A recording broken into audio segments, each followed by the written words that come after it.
What's poppin', my Freeform Renegades? You're tuned into the Freeform Network. Thanks for joining us for another fun episode of Freeform Radio. I'm your host, Noel, with my co host, Daniel. Yes, sir. It's the fall, but man, it's warm outside. Yeah, it's been unusually warm, but I guess we gotta enjoy it while we have it. And we got Andy here. Dog, and thank everybody for joining. Let's get this going, man. Well, it's another beautiful day here in Chicago. Wherever your listeners are, we hope you're relaxed and feeling good. We're going to jump into this with Andy, who's got another update for us regarding the Three Eye Atlas. What's the newest news on that, Andy? So yeah, I think they're predicting it now to arrive closer. It supposedly, I don't know what happened, but it zips past Mars on the third, and people are getting a lot better pictures of it, and now the current color of it is green, and people were able to see it from certain telescopes from here in on Earth, and a lot more people are making comments about it and stuff like that. I mean, I know you guys haven't really been keeping track, but I do get asked about it from other people. So it was somebody asked me about it. I was kind of shocked that they knew about it. Um, they did confirm that the speed was faster than they thought. Um, so now it's like it used to be round. Now that it's closer, it's like a cigar shaped almost from the pictures that I'm seeing. Um, but people are able to see it from here in on the telescopes from Earth, and you're starting to see more fuzzy pictures of it. But overall, I think they're predicting it to be um, here by Earth soon. I think before the end of this month or November. I don't recall, but it is it's getting interesting. So and then with all the stuff that's going on in the news right now with the Middle East and here in the United States, uh, so there's more and more people popping up that it's uh,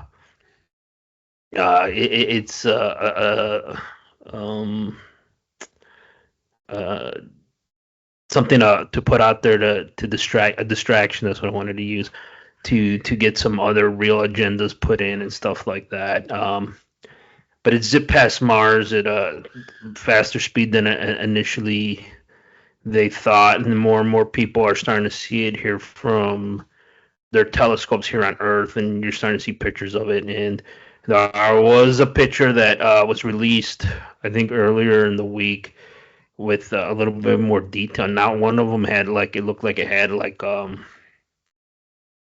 antenna or something. It was kind of weird, but yeah, and they were able to confirm some of the materials, the metallurgy or whatever that it was made of. So it keeps chugging along. So we'll see what happens soon.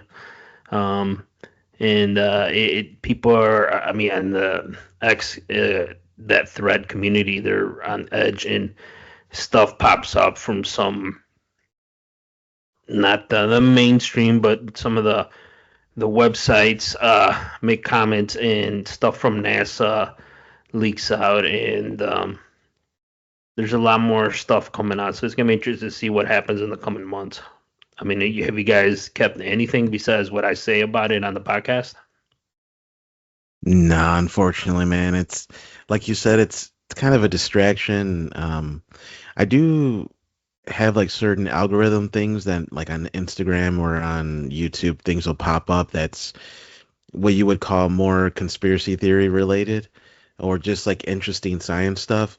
But surprisingly, I haven't seen too much about this come up on my feed, so it's just kind of slipped through the cracks and I haven't really looked into it.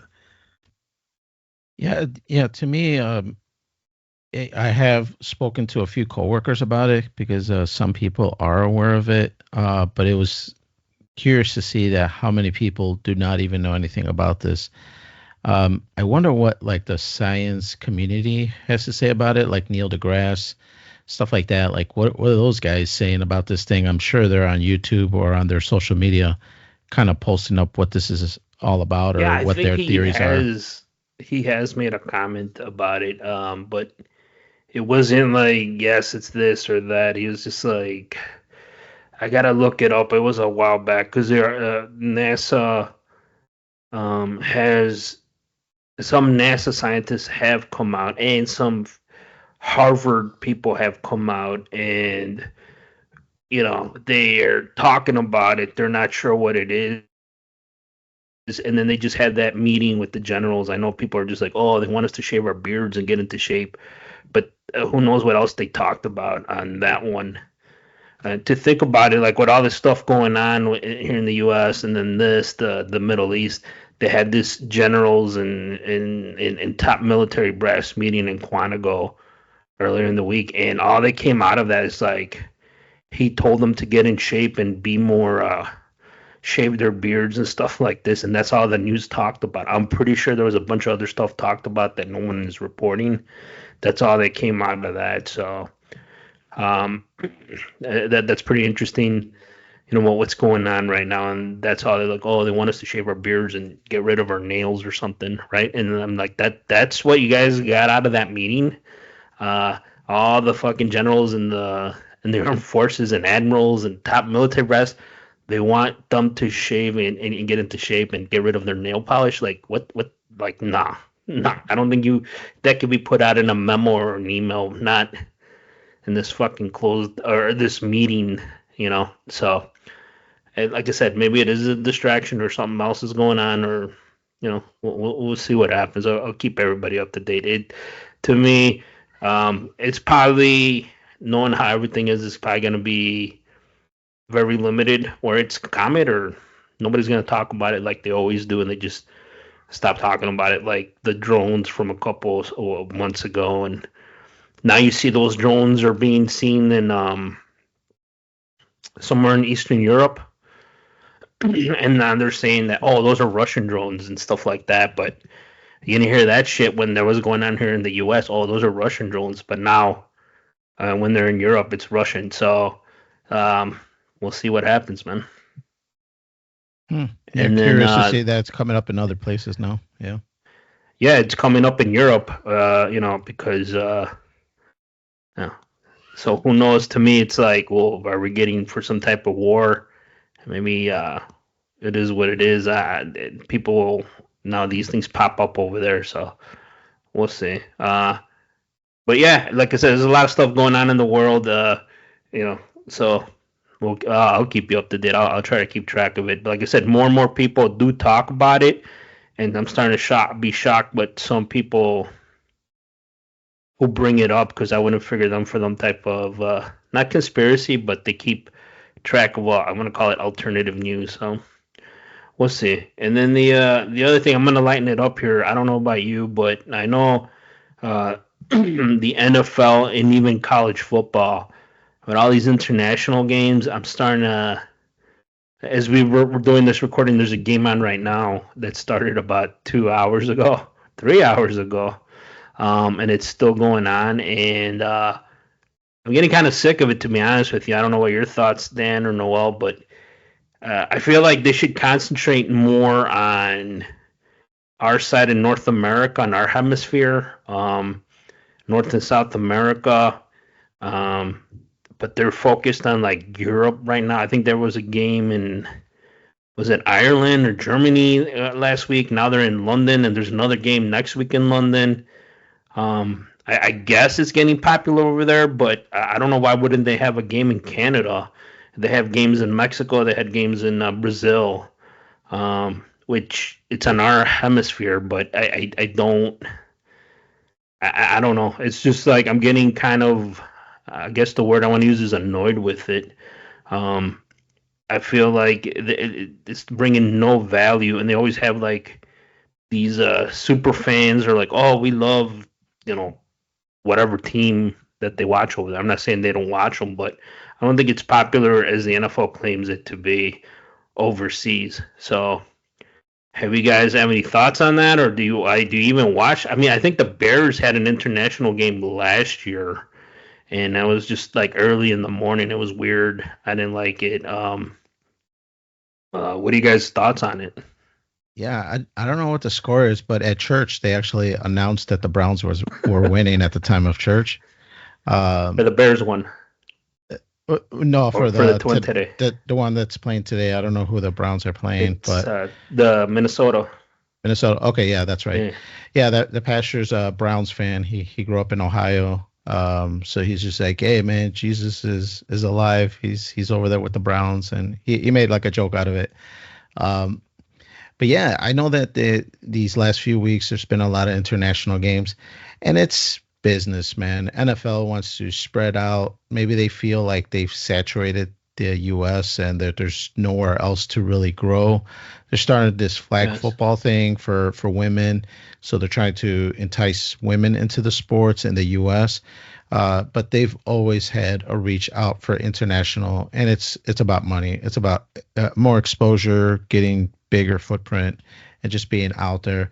And you're right. When they go to Brazil and Indianapolis is there, and it's you know the Ravens versus Indianapolis or something like that, and you just see like all these fans that are Indianapolis fans.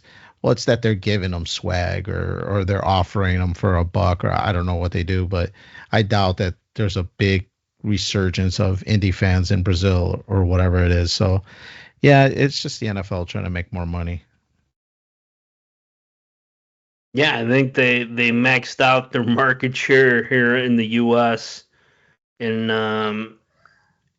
like yeah, they're just trying to expand it. I mean, I don't know how much bigger you can get. I know, like, I don't know if I'm pretty sure people know Canada has their own football league, and I'm always shocked why they don't have games in like Toronto when there's a lot of Buffalo fans that are from Toronto, and they don't. And I'm always like, is there some like handshake agreement? But they do go to Mexico. They do this year. I think they went to Brazil earlier in the year. Think about that. And now they're like over in Europe, and I think they're gonna have a game in Spain too. And I guess they're trying to expand it, but it just the time difference it's too much, and I just don't like it. I guess I don't know. I guess it's here in the United States it's too early, and over there I know it's night, and or they're like what 6 or 8 hours ahead of us or something like that. So it's it's I don't know. It's nuts. I'm not a fan of it. I guess how much more money can the NFL squeeze out of these games? I'm assuming they're making decent money or they're getting a lot of upfront money. I mean, they got the Thursday night football, the Sunday night football, the Monday night. Then they got Sunday, and then the Sunday ticket. I heard it's still popular. The Red Zone, and there's a lot of football being played, and how much more I said they could squeeze out of it. And now they're going into the international markets, and um, it's I could see. I'm not faulting them, but I guess I would prefer the exhibition games. I think they used to do that a lot, but they don't do it no more. They're like I said, they're trying to get it more popular over there, and like I said, I'm not a fan of it. I know like UFC tried. I mean, they're all over the place for a while, and I think they're just focusing back here in the United States. So we'll see. It's a challenge. They're trying to just grow the game. That's how they push it. But I feel like that's not the case, and I think they're just as a fan, I don't like these early morning games. The During the week, I guess like the Brazil game, I think it was like a Thursday night game or something that was manageable. Or it was a Friday night game. So they try to make it to a spectacle, but it's when it comes down to it, it's just another game, season game, not like playoffs or anything. And wait till they start doing this shit. Try to make it like a playoff game or some game that really has relevance, and I think people are really gonna get upset about that. Oh yeah, no, you can't do that. If they do like a playoff game, then I would be like, oh, that's a little bit too much. But I'm all for them trying different things. I think it'll help the brand and kind of reach new audiences. And with now everything being digital, really YouTube is everywhere. So you can be a Brazil fan, subscribe to NFL YouTube, and watch your favorite team from wherever. So yeah, if they can get a couple new subscribers, I'm sure it's worth it. I'm sure it's costing them a pretty penny too to fly these guys Nah, I out. think they got money up front from somebody. Well, I'm sure there's money set aside for it, so it's not like they're losing No, their they ass got off. money. They got it's like WrestleMania going to Saudi Arabia. The Saudis said how much it's gonna take, and they said between 150 to 250, and they got the number. They're like WrestleMania is going to Saudi Arabia for 2 night per night, and they asked the cities for a ton of money, and I'm assuming they're at least getting they're covering, and then whatever they sell merch, they split it up, and they're making money, and then the TV deal too. And I think that's another thing. The games are an NFL network. I'm pretty sure they're going to start marketing or try to get one of the networks to show bid up for the games or the streaming things to for the gaming right for the for the game rights on some type of TV. Like that playoff game last year, just to wrap it up, the Chiefs game, it was a Peacock exclusive and all hell broke loose. But yet the NFL took some money from Peacock to have that game streamed exclusively on Peacock, and Peacock got a lot of subscribers. So it's something that you're starting to see the NFL start to push individual games, like the Christmas games. That's how Netflix got a Christmas game, because they put it up for bid and they bid the most and they got it. So they're just milking the shit out of it. So we'll see, man. But speaking of milking the shit out of it, Danny's a first-time home buyer, and I see on his notes his property taxes went up. So welcome to the club, Dan. Are you going to do where you go get a reassessment on your property? Because I don't know how much it went up, but if you're writing about it, I feel like it's a significant sum.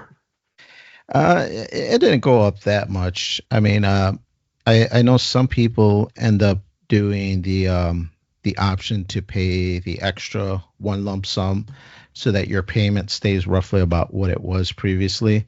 So that's what I ended up electing to do. But yeah, this is our third year now, I think, in the house, and all 3 years. All 3 years that the taxes have gone up. And I don't know if this is just something that I just got to get used to, and that every year you're just going to get like a little bump in your payment that you're going to have to make.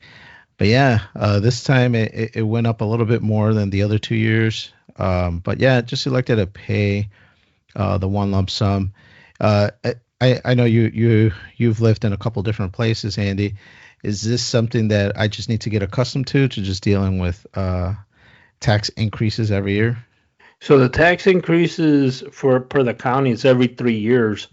What did go up was the house insurance. I don't know about you. On my end, went up significantly, and but the taxes you're supposed to get, they do the assessments every 3 years. I'm assuming if you've been there 3 years, you should see a letter from the county telling you this is what we think your house is worth based off on this. Like they should send you a letter being recent home purchases, and then that's how they assess their property taxes. But you can hire somebody, or you can do a thing to file for a reassessment where it might go in your favor or it might not, but there's an option. There's lawyers, you can do that, but they charge you half of whatever your return might be. If they find like, oh yeah, you did overpay your property taxes, they take half of whatever you overpaid. So if it's like $2,000 you overpaid, they take a G and you keep the other G. Oh, okay. Yeah, I did see that there were some options, and even driving down the road, I see those like little signs that they put on the lawns, people advertising, get your property reassessed. So, and it probably makes sense because the last 2 years, the increase was really incremental. It wasn't really too bad at all. But this year was the one where if I didn't do nothing, my house payment would go up a little bit more than what I'm used to. But yeah, I decided I had some some liquidity, so not liquidity, but I have some assets here that I could invest into that one lump sum to try to keep the house payment the If same. you want to sell some Hogan stuff, let me know, man. I'll I, make I, low ball offers right and day. yeah, I'm sure that'll help the payment. You offer me like $2, Hey, but yeah, man, you need no, it more than I do then.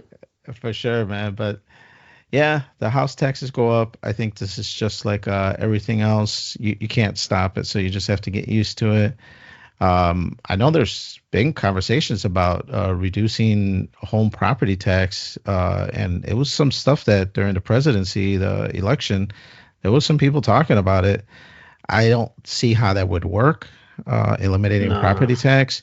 To me, the government wouldn't be able to run without that money, especially local Yeah, places. that's the They need state it. stuff. Yeah. Yeah. And So Pritzker has to get involved with that. no, yeah, I'm sure it'd have to go down the chain and everybody have to be cool with it. But yeah, I can't see it flying that way. To me, it'd be too much revenue being lost. But yeah, I guess we could always fantasize and see what the heck will happen, but I doubt it. Um, Jumping out to something else a little more uplifting, especially, I don't know if you remember Andy and Noel, but I went to Olive Garden not too long ago. Well, we went to another restaurant, Texas Roadhouse, this time for Alana's birthday. And I gotta say, man, I picked the wrong restaurant, man. I should have gone to Texas Roadhouse for mine because the steak was on point, the sides were on point, the appetizers, the drinks. It was just different. Although it was maybe a little bit more pricey, maybe like another $20 total after everything was said and done between me, Alana, and Junior. But yeah, man, the meal was 100 times better. Definitely worth it. Came home with even extras, leftovers. So definitely super happy.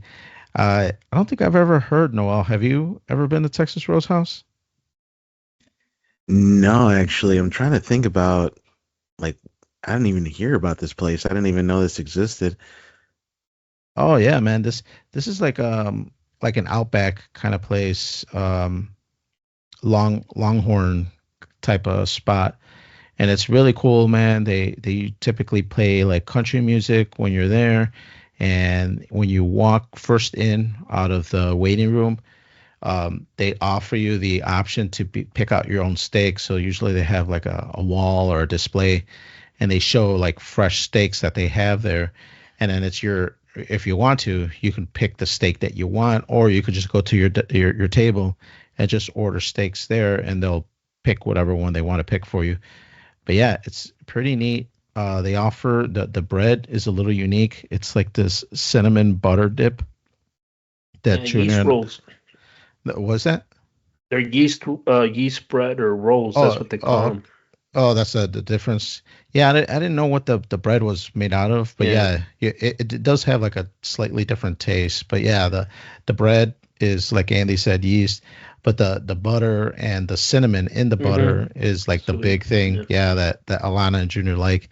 I don't care for it too much. I just eat the bread by itself, but yeah, they're in love with it so much that even Alana found like this online knockoff recipe on Yeah, how to there's make it. copycats. Mm-hmm. Yeah, just like everything else, there's like a copycat for the Chick-fil-A sauce or whatever. Yeah, there's a copycat. Alana made it, and they said it tasted just like it. And there was a while that they were baking bread. This was last year. They were baking bread like every day, and they're just dipping it into this butter and just going nuts. But yeah, man, Texas Roadhouse, it's a good spot, man. It's pricey, just like Outback and some of the other steakhouses. If I had to take a guess, maybe still slightly cheaper than Outback, but definitely on point. Steak was very good. I know you're more into the healthy, grass fed and that, Noel. I'm not sure if these steaks are fall into that category, but it was definitely very, very good. I'm sure, man. When you have like a world trained chef and all that, you could probably get the best steaks you can even imagine. The thing is, so I'm curious, how many locations do they have? Because it sounds like a chain, right? Is this It one is of a chain, those? yeah. Mm-hmm. Okay. Yeah, I think the nearest one to you is actually by like Harlem and Irving. I think there's a Texas Roadhouse out there by you. Really? I think so. I didn't know that. That's funny. I thought there was one over there by Norwich, if I remember correctly. I thought But it was yeah, like Downwards Grove or something. you may be right, Andy. I'm not really sure. The only ones that I've been to is the Crystal Lake, and then there's one in Schaumburg, I believe. And those are the only two that I've ever been to. But yeah, man. Oh, man, it's pretty good food. To me, it's even topped Outback. Outback? And yeah, to me, I think if you gave me a choice like Outback, Longhorn, and Texas Roadhouse, it'd be a coin flip between Longhorn and Texas Roadhouse. Yeah. How about you, Andy? Outback I always like Outback. They kind of fallen off, but where they're at, they're more they're economically friendlier. They have better deals. But Right. Roadhouse is right up there. It's pretty good. Longhorn is pretty good, but Roadhouse I think is still good. And if you sign up to their email thing, they usually give you a free appetizer like like once a month or something. And the rewards thing is pretty decent. And we haven't been there in a while, but it's pretty good. I would prefer. Definitely for my birthday, I want to go to Olive Garden. You know how I feel about Olive Garden.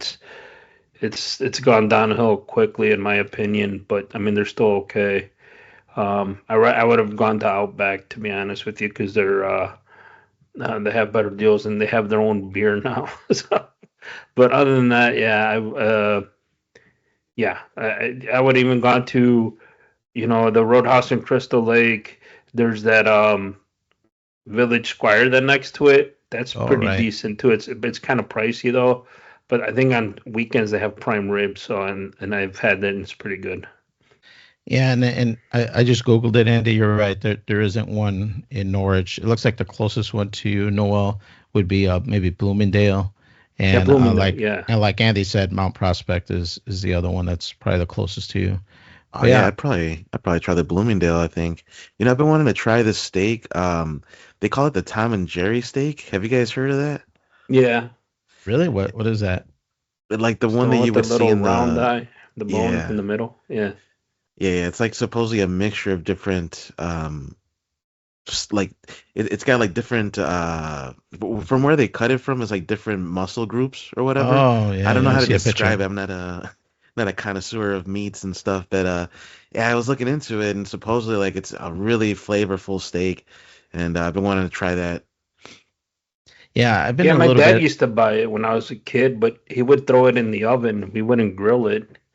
But I haven't had it in a long time. But it is that round bone in the middle. And I remember seeing it in Tom and Jerry. They would always throw it on the grill, and it was bigger than the grill. So, right. Yeah, and I do see videos on it every once in a while.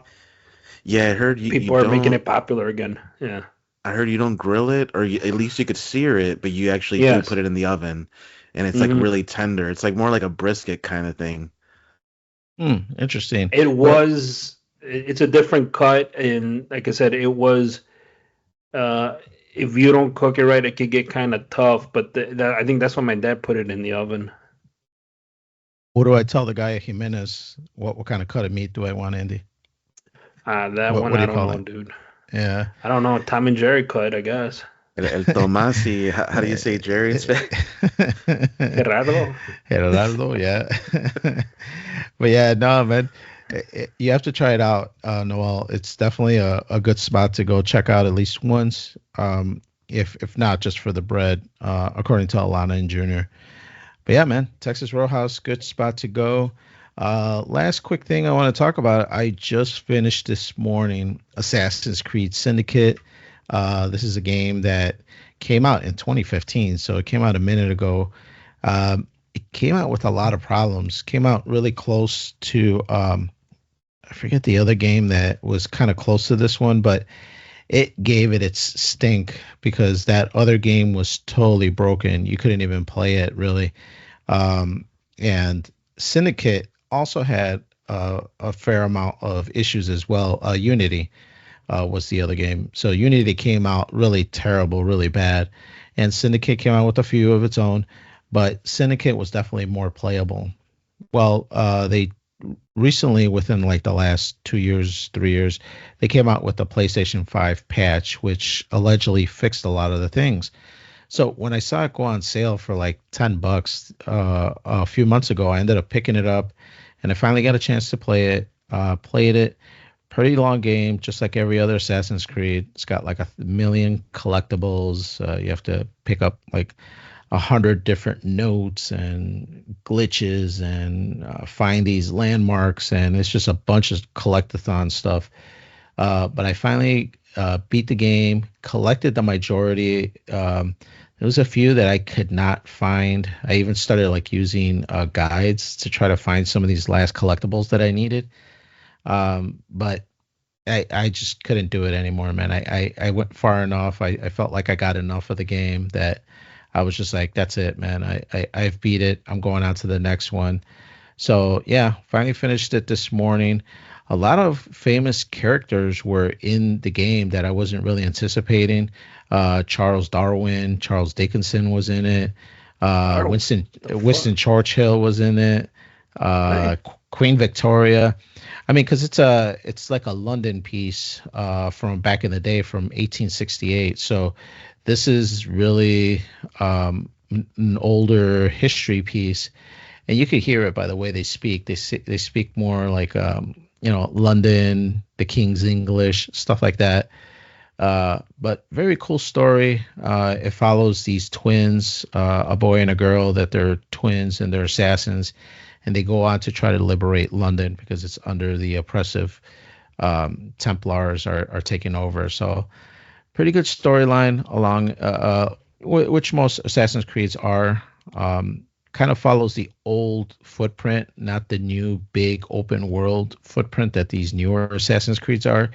So that's really more my speed. I kind of like the more enclosed. They kind of push you to the narrative and they kind of direct you to where you need to go. The open worlds are enticing too, but when you get lost, you really get lost, and you'd really sometimes get so lost that you don't even know what the next place to go to make the storyline keep moving forward. But yeah, I really dug Syndicate. Long game, but really dig it. Jumping on to the next one that I was pretty interested in, Dying Light 2. So just barely started it for 5-10 minutes today. So I'm gonna start digging my teeth into that, and we'll see how long it takes me to beat that. But I think that's enough for me. Let's jump over to something that Noel beat, Little Nightmare 1. This is a great game. Fill us in, man. Yeah, yeah. So this one, this is an older game now at this point. It's almost, it's about 8 years old, almost 10. Um, yeah, there's a trilogy for this game. They actually, Little Nightmares 3, I think, is about to release like next week. Right. But I haven't played Little Nightmares 1 before, and I've had it in my library for many years at this point. And I was like, man, why am I still like just holding off on this one? And I had the Steam Deck like, handy. So I was thinking about it. I was like, yeah, I think it's about time I start playing this game and, testing it out. Um, especially because like the Steam Deck plays it well. 720p is a good resolution for it. It still looks clear and nice and sharp. And it's one of those things you can play, when you have a little bit of free time, in between whatever else, you're doing, watching, or if you have like, something going on in the background. But anyway, really quickly, this story, it's a kind of an obscure story. It's not one that's going to make a lot of sense. I think once I start playing two and once I play three, maybe it'll expand on it and I could understand more of like how we got to where we're at because it kind of just thrusts you in the middle of something. So I'm going to read it off of Wikipedia. It's probably going to explain it much better than I could. So it starts off here. It says Six, SIX is the name. A 9-year-old girl in a yellow raincoat awakens from a dream of a woman wearing a kimono and a no mask. And equipped with only a lighter, she sneaks through the bowels of Ma, a massive underwater iron vessel. And then throughout this like journey of trying to get out of this humongous vessel, titanic, like enormous size vessel, you're encountering these weird creatures that like will try to kill you pretty much instantly, and you're a small little tiny like character trying to navigate through this world that seems like it's like almost like The Borrowers, if you ever seen that movie. It's like you're a small character amongst a world of giants, and you're trying to like sneak and stealthily sneak by them, and you're solving puzzles, and it's a platformer like Mario, so you're jumping across and you're climbing stuff, and you're doing things to solve your mission of getting out. So you're, unlocking doors and finding ways to turn things on to get you lifted up and out of the harm's way. And it's just a cool little fun indie game that it's a short one. I want to say just a few hours. I think I beat it in just like in less than a day when I really got down to it. I picked it up multiple times throughout, the history of me having the game, which is, like I said, many years at this point. But I never really played it through. And so this time, I'm just like, you know what? I'm gonna finally get through it. I'm gonna finally figure out like what this game is all about. And I really enjoyed it, man. I would probably give this like an 8 out of 10. I'm excited to play 2 and 3. Um, like I said, the story is it's kind of just it just throws you in there.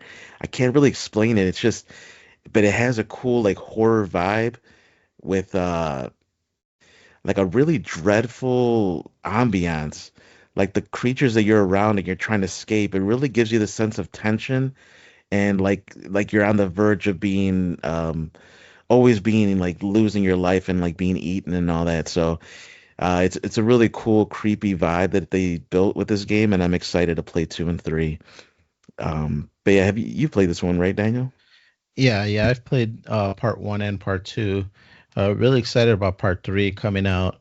Part one is probably the better of the two so far that I've played. Just because part two brings a two-player dynamic into it, which I didn't really care for. It's still good, but I didn't really care for. But yeah, Little Nightmare Part One. It's like you said, like the characters you're fighting against, and not really fighting, but kind of like avoiding. Um, they're really like grotesque looking, and that's what gives you a lot of the tension. To me, that the sound in the game really plays a part in it, especially if you're like wearing headphones and you get like that 3D audio. It really plays a character into the game, and it kind of like spooks you out because you hear a lot of background noises. There's a lot of audio cues. Really cool game. I when I played the first one, it really got me excited for the second one. Second one is still good, like I mentioned, but I didn't really care for the two-player thing. And it looks like part three is going even deeper with the two-player. But yeah, still excited to play the part three when it comes out. And like you said, I think it comes out this week, next week, something pretty close. Yeah, I mean, if you're down to play that one when it comes out, or whenever, if you're down to wait till it goes on sale, maybe we could team up on that, make it more fun that way. Yeah, probably. Just because I don't have any friends otherwise, so I don't have All anybody right. to I don't have anybody to play with me. So yeah, maybe that's why I don't like these two-player games. But yeah, maybe if you dug it that much, maybe we'll play it when part three comes out. I'm pretty sure some of our fans will play with you, Dan, if you're nice to them. Can you Oh, be nice to nice. them? No, but see, man, that's the problem, man. Usually that's when my gamer hat comes out, I start talking trash, Going real back, Dan, Noel, you said that the game has a lot of like, if you wear those headphones, you hear this audio. I remember you telling me Sony came out with like a special headset to immerse yourself in the audio, where you're like, like you're really, it gets you into the game. Did you or Noel ever buy that headset? I think it was for the four. I don't remember for a five. Did they not take off? For for PlayStation 5, it's a feature that any headset you wear, it implements Mm. the 3D audio. And they even launched the beta, or I think it's an official release now, where even soundbars give you 3D audio. They haven't done surround Oh, sounds okay. yet, but yeah, headsets 100%. That's one of the reasons why I wear a headset sometimes. Well, Oh. also because I play in the morning.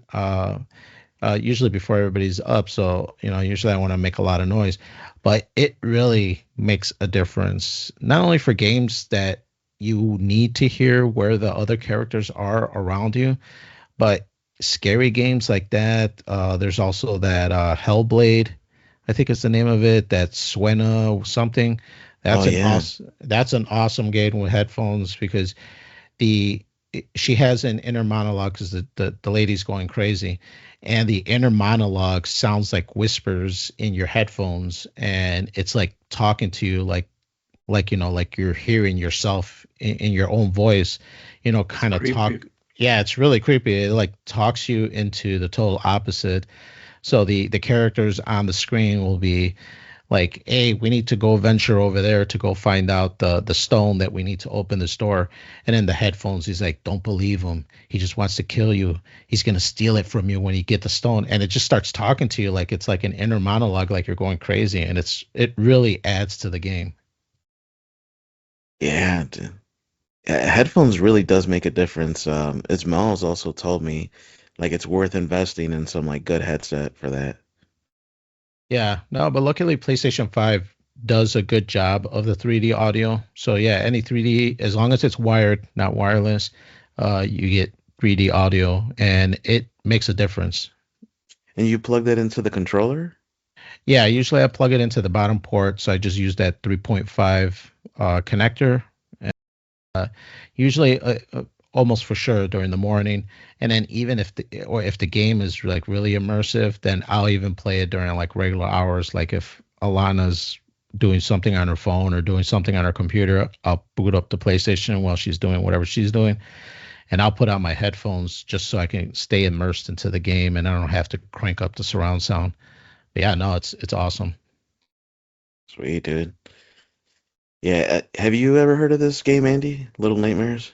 Nah, man. I don't game too much currently with my kid, and plus there's just not enough time.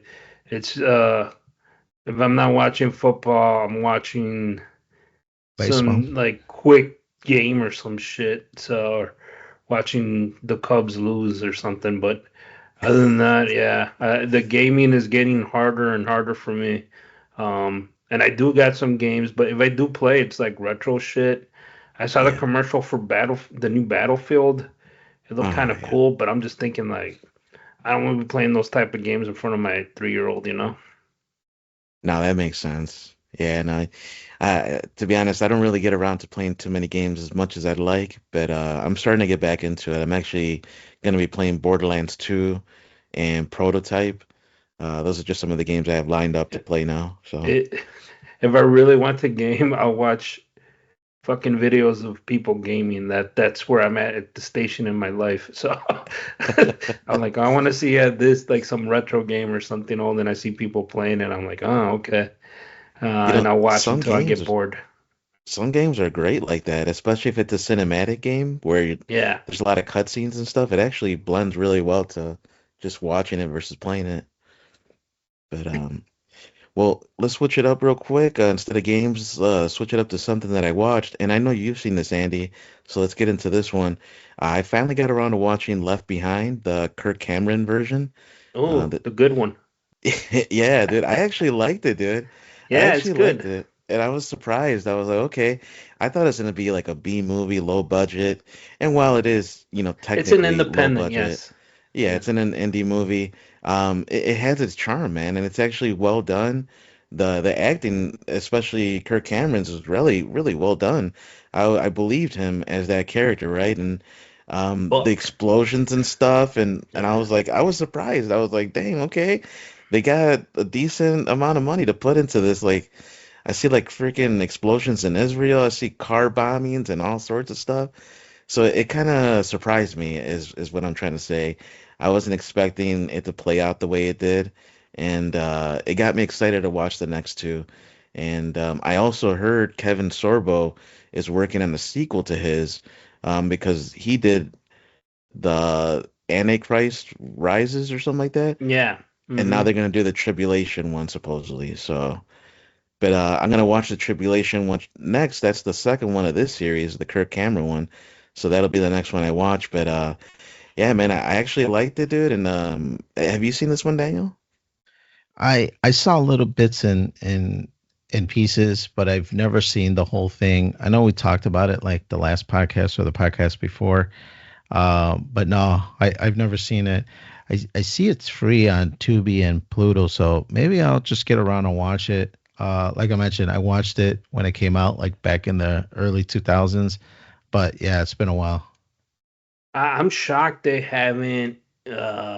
I know they're up there in age with the first one. The second one, you're going to see they have a little bit more money in the budget, and then the third one is just like it's like a film they had like production wise, it was really good. They haven't upgraded or updated these two HD or 4K or anything because I'm pretty sure there's a market for it, especially what's going on around right now. Um, that's why when they remade it with Nick Cage, it was HD. They had money. They put a lot of money into it. It just didn't do very well because it lost some of its messaging. I think they were just trying to make it more of a like this action movie. But the Kirk Cameron ones it's an independent. There's a good story. The acting is decent. I mean, it gets a little cheesy here and there, but overall, it's got a good message. It's a good movie. I mean, think about it. It did so good. It became a trilogy based off the books. And there's been a lot of movies after that. People saw how much money it made. There's a lot of those Christian like end time movies. I think Sting did one where he's battling like the Antichrist or something, or he's like this character. There's a lot of those movies. I think another one. I forgot the name. I remember watching it. It was where Dean Cain is in it, and he's like, I think he talks to the devil or something. The devil's trying to trick him or something. Um, like I said, there's a lot of those movies out there. I think it's from the same production company. It's just a matter of watching it, and I like the Kirk Cameron ones. I thought they were pretty good. You'll see in the second one they replaced some of the actors with better actors, and they really put some money into it. The production value is a lot better. Oh man, that's good to hear, dude. I'm gonna be watching that one soon, and I want to say they're all free on Amazon Prime, but I have to double Hmm. check on that. The one the first one I watched was on Amazon Prime, and I Was it think in it's on full frame or Tubi. widescreen? I think when I watched it, they were full frame on the DVDs. Yeah, I think it's full frame. I don't Yeah. think it's widescreen, but even so, it was cool, and I watched it on a small screen, so it actually didn't look like pixelated or anything. It looked pretty Hmm. clear. It was just one of those things on my phone that I have the Prime app on there. Oh hell no, I can't see it in full frame, Andy, man. What am I watching? Citizen Kane Oh, in God black and forbid it's white, full man. frame or black and white. Yeah, Yeah. hell no, man. I can't watch Get that your shit. CRT TV then it'll look great on there. But yeah, I mean it was cool, man. It's interesting and it had a little supernatural aspect to it because when you Hmm. actually see like I guess the Antichrist, he's actually able to manipulate people's like minds and get them to like think something different than what actually happened, like essentially mind F them and gets them to think that a certain person killed themselves instead of the Antichrist actually killing them in front of everybody. And the only person that wasn't fooled was Kirk Cameron. So I was like, that's interesting, like a little supernatural part to it, you know? But Yeah. anyway, yeah, I'm gonna watch the second one soon, and I'll give you guys update on that. Going along with the whole Antichrist Satan stuff, Crossroads is another movie I watched recently. Now this is not like a horror movie or anything by any means. It just kind of overlaps because if you've ever heard of the Crossroads Demon, and it's like in history, in like myth or history, folklore, however you want to call it, of the blues era, and a lot of like blues musicians would sell their souls to become talented and successful and all that. And so Crossroads is a movie that involves a musician from that era who's still alive now and is one of the like the dying breed, one of the last few of the blues era um, that had sold their soul to the Crossroads Demon. So Ralph Macchio's in this Karate Kid. He ends up, picking up the guitar and learning classical music. He's going to school for it in Juilliard, but he wants to be a blues musician, and so he knows about some of the most famous blues musicians, and one in particular who happened to sell his soul, become very famous, and he recorded 30 songs, and number 30 was supposedly lost and never found. And it's that song that he wants to recreate. So the only connection to that artist and that song is a guy by the name of Willie Brown. He was best friends with the person that wrote that song. And so he's trying to search for Willie Brown, he's trying to find him and hopes that he can recreate that song and become famous and all that. That's what he wants to do with his life. So he ends up finding Willie Brown, and they go on this adventure essentially, and it's kind of an exchange. It's like, okay, I'll help you make the song. You help me get out of the situation he's in. He was in a nursing home, and he's like, I want to go back to the Mississippi. That's where blues was born. That's where, you'll be on your journey, and you'll figure it out, like how to be the musician you want to be. Because he's from New York. He's like, how are you going to get that far? You don't know anything about the blues. So anyway, they go on this journey, and it's funny because in the end, here's kind of spoiler, but it's an old movie, so if you haven't seen it, too bad. But part of the spoiler is that Willie Brown actually doesn't have the actual song number 30. It never existed. Like, it was all made up. There was only 29 songs. There's no number 30. He just kind of used that as an excuse to get out of the nursing home and go on this journey and all that, going back to Mississippi. And Ralph Macchio was like pissed off in the beginning, but I looked at it as a lesson that it's not always about the destination, but the journey. And the journey of him getting to Mississippi, they all the ups and downs and everything they went through, that was worth more than if Willie had given them the song. Like, here it is, like now you can play it. It's like he made his own original song through the struggles that he went through to get there. So that it was the real life lesson, and it's just a cool movie. It's got Steve Vai, great guitar playing, and if you like the blues, have you guys seen this movie? No, I this have doesn't not, sound but it familiar. sounds familiar. Yeah, no, to me, I can't even think of a movie with Ralph Macchio other than Karate Kid. So I didn't even know he did any other movies. Yeah, poor guy, man. He's like typecast as just Karate Kid, but he's actually been in some good ones, man. The Outsiders, another one. My Oh, Cousin that's right. Benny. Yeah. Yeah, but Isn't this the? It sounds familiar to like the guy that did the Creed movie. Um, he did something similar recently, right? Is that not Sinners, the case? Yeah, isn't Sinners, Sinners yeah. based stuff like that? It's kind of similar. It's got the blues vibe, but not so much the Crossroads Demon. But this one actually does have the Crossroads Demon, and it makes it seem like it's legit, like it's not a myth because they actually go to the crossroads, and in the very end, this is kind of a spoiler for you guys, unfortunately, but since you haven't seen it, is what it is. In the end, Ralph Macchio is trying to save Willie Brown's soul because Willie Brown sold his soul to the Crossroads Demon. So they go in Mississippi, they go to the crossroads where Willie Brown sold his soul. They get his name is Scratch. They called him, I think, Papa Legba or something like that. Prior to that, that was his old name. Now he goes by the name of Scratch. Anyway, they talk to him, and they try to barter and negotiate. And in the end, Ralph Macchio's putting his soul on the line to save Willie Brown, and that's when he goes up in this like back to back like guitar like competition, and he goes up against one of the greatest guitarists of all time, and so it's a back and forth. It was really good, man. If you like music, if you like the blues, and if you like electric guitar and just a cool vibe, like old school vibe, Crossroads is one of those you just gotta watch one day, man. It's really good. And the director that made it, by the way, is a very good director. I'll end it off on this. Let me just read off some of the movies he's made, and I'm sure you'll probably like them. The Warriors, Southern Comfort, 48 Hours, Streets of Fire, Brewster's Millions, Crossroads, of course, Red Heat, another 48 Hours, some episodes of Tales from the Crypt, um, Hmm. and Undisputed. It goes on and on. He's made some pretty good movies, the movies that I liked at least. Um, he's even produced other movies like Prometheus, Alien versus Predator, Alien Covenant, Romulus. So this Walter Hill filmmaker definitely made some quality films in his day. So Crossroads, I would give it a 7 out of 10. IMDb gives it a 7.1 out of 10. So it's definitely in the wheelhouse of something that's quality and worth, your hour and a half of time. Nice. Yeah, it looks good. I just pulled it up. Yeah, it looks good, man.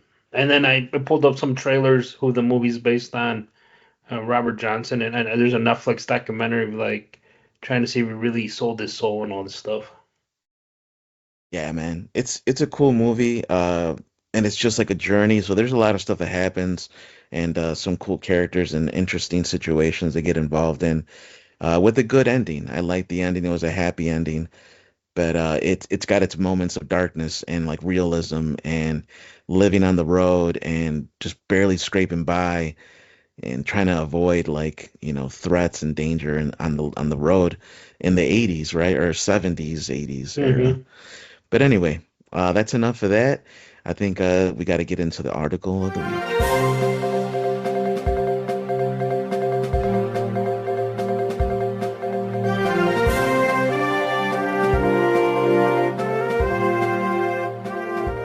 All right, so we got an article here from AP News. Just came out recently. This one came out September 30th, and the article is titled "California Police Pull Over a Self-Driving Waymo for an Illegal U-Turn, but they can't ticket." So I'm not really sure what Waymo is. I think it's a company, but it's one of those self-driving vehicles. And the San Bruno Police Department, they wrote in a now viral weekend social media post that officers were conducting a DUI operation early Saturday morning when a self-driving Waymo made the illegal turn in front of them. Officers stopped the vehicle but declined to write a ticket as their citation books don't have a box for robot. So if you have no driver, I guess they can't ticket you. At least that's the way the law is written so far. So officers contacted Waymo to report that they called a glitch in the post and said they were hoping to reprogram and deter more of these illegal moves. So the department's Facebook post generated more than 500 comments, with many people outraged that the police didn't ticket the company. People also wanted to know how the police got the car to pull over, which is That's what I want to actually know. exactly. It's a very curious situation. But according to the sergeant on for the San Bruno Police Department, they said they can only ticket a human driver or operator for a moving violation, unlike parking tickets that can be left with the vehicle. But since this was an illegal turn, it's a moving violation. So a new state law that kicks in next year will allow police to report moving violations to the Department of Motor Vehicles, which is figuring out the specifics, including potential penalties. Waymo spokesperson, they told the LA Times that the company's autonomous driving system is closely monitored by regulators. We are looking into the situation and are committed to improving road safety through our ongoing learnings and experience. So it's like a typical PR statement. But it brings up a lot of questions here. Um, and even they're saying it blew up a lot bigger than we thought. We're not a large agency like San Francisco, so the police are like, yeah, we really couldn't do much about this. This is like bigger than them. It's a situation that is going to need government legislation written for it. It can't be just police officers that are going to find a solution to this. But anyway, that's pretty much the article. It's a short one. It's more of a thought-provoking piece than anything else, than information-wise. Really, what I want to know is what do you guys think about this? And in the future, if this becomes more common with these self-driving vehicles, hypothetically, that illegal turn that the car made, if it had run over somebody and caused bodily injury or even death, who would be responsible? Who would go to jail? Is anybody going to jail? I'm gonna pass it over to you guys. What do you guys think about this? Yeah, for me, the pullover thing, I'm assuming there's some kind of program that if there's flashing lights, ambulance, fire truck passing by, to pull over to the side and slow down. So I assume that's why the automated, taxi or whatever pulled over. But yeah, my guess is that this is a programmer that didn't anticipate, or maybe the do not U-turn sign wasn't super clear, so the car thought it could do whatever the hell it wanted to, and did its U-turn. But yeah, this just goes to show you that more programming is needed for these self-automated cars. We're still hearing about accidents happen all the time with Teslas, with driving into brick roads, and into brick walls. And now the latest is that people are getting locked in their cars. That when there's a crash or some kind of accident, since the handles are retracted, that there's no way for emergency technicians to be able to get in there and get the people out. So sometimes they burn in there. So yeah, definitely some crazy times with some of these automated cars. Yeah, man, it's that's interesting. So if I get a fucking robot or a self-driving car and I'm on the passenger and it can speed and cut through everything, yeah, I mean, we can't get a ticket. I mean, I guess in California, right? So yeah, it's interesting to see where all this technology is going. And I was watching something last night on how they're getting more and more of those little delivery robots, cars, things like, and they're hauling ass. And like, how long before those things you're gonna see them everywhere on side? They go on sidewalks, they go on streets.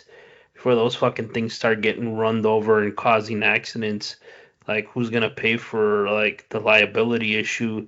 Same thing with this, like a big company like Alphabet, Google, didn't get a citation.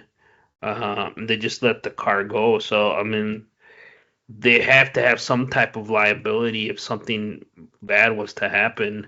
I know it's new technology and stuff like that, but there has to be. I know it says it's heavily regulated, but um, you know, there's your first documented case or whatever that blew up that it made an illegal U-turn. No citation was issued, and the cops are like, we don't know what to do. So okay, there's a lot of things that are going on there. They better figure out something before the cars are start running over, causing accidents or something, and they're like, sorry, it's just a glitch in the programming. So I don't think that's gonna work. So um, I'm pretty sure they could figure it out. So and I know there's a lot of stuff going on with AI and the self-driving cars. It's a big thing. They're trying to get that for long haul driving for like the trucks and all that. I remember reading stuff about that 2, 3 years ago. So the future's here now. So we'll see what happens. Yeah, man. I also think it brings up like a moral dilemma too. AI in general.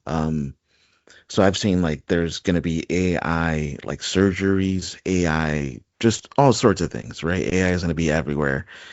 My question and the moral dilemma, I think, is if something were to go wrong, like in this case, like I posed the question, like if that car made that U-turn illegally and it ran somebody over because they had the right of way and the car, whatever, glitched out, it ran somebody over, it killed them, who's liable for that? And is it only monetarily? Are we getting to a future where nobody will pay a consequence? Like, let's say hypothetically somebody runs somebody over and it's negligent, they're going to go to jail. And there's also probably going to be a fine, but they're going to go to jail. Now with AI, that means there's no jail. So it's just the fine. So does that mean life in the future is more about money? And it's like, what's the value of a human life? It's like, oh, for every person it kills, here's $1 million. Let's move on our way. It's going to be a very unique future, and it's going to be very hard to determine how to police and have consequences for these autonomous vehicles. So I'm a little bit worried, man. I think it's going to get to a point where everybody's just looking at dollar bills and not really who should be taking the fall for It's, that. it's a very American thing, Noel, about the value of American getting payoff for somebody's death. Like, we just had 9/11, um, and the people who lost family members in those buildings, firefighters, they all got settlements, right, from the government. So you wouldn't sue them and all this other stuff because they didn't want to have liability issues years from now. And here we are, almost 25 years later, 24, and you look at the money that they got, it's nothing to what the what it what with the money, the current money now.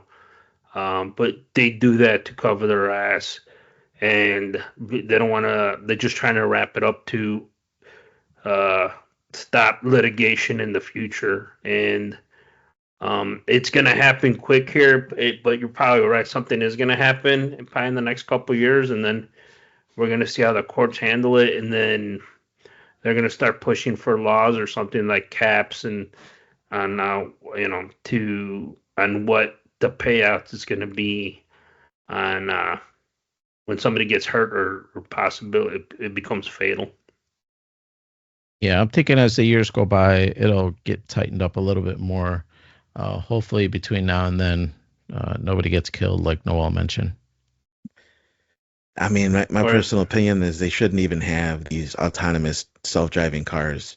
It's like people should be driving. It's a privilege, right? You have to get a license. Like that self-driving car didn't go through to get a license. It didn't go through the thing. It has no consequences either. Like, you know what I mean? So it's gonna get doesn't like have a soul.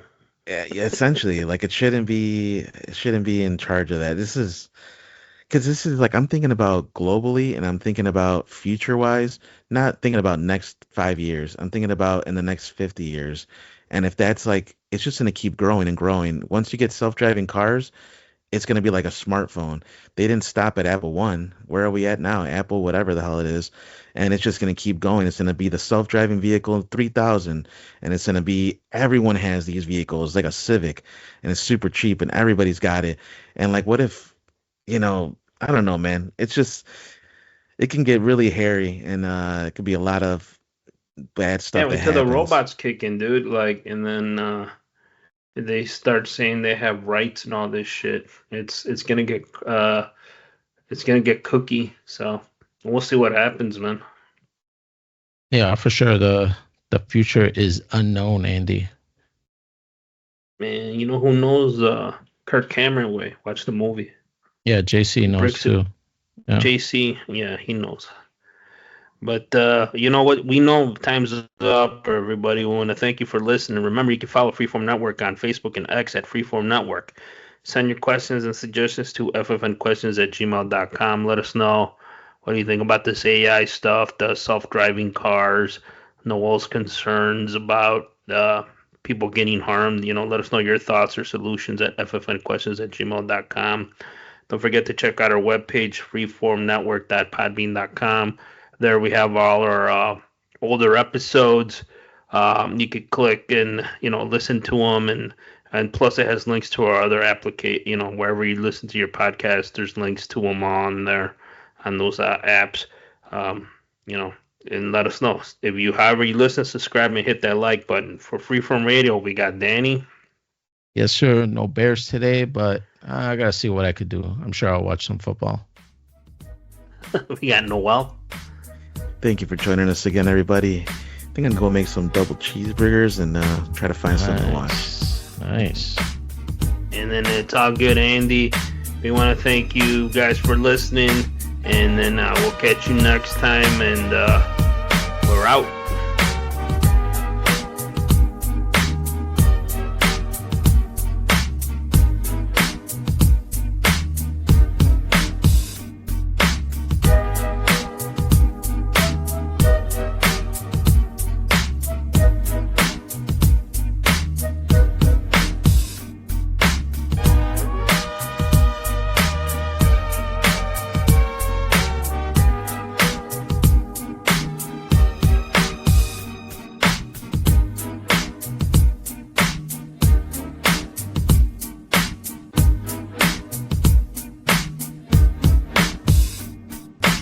That was cool, Dad.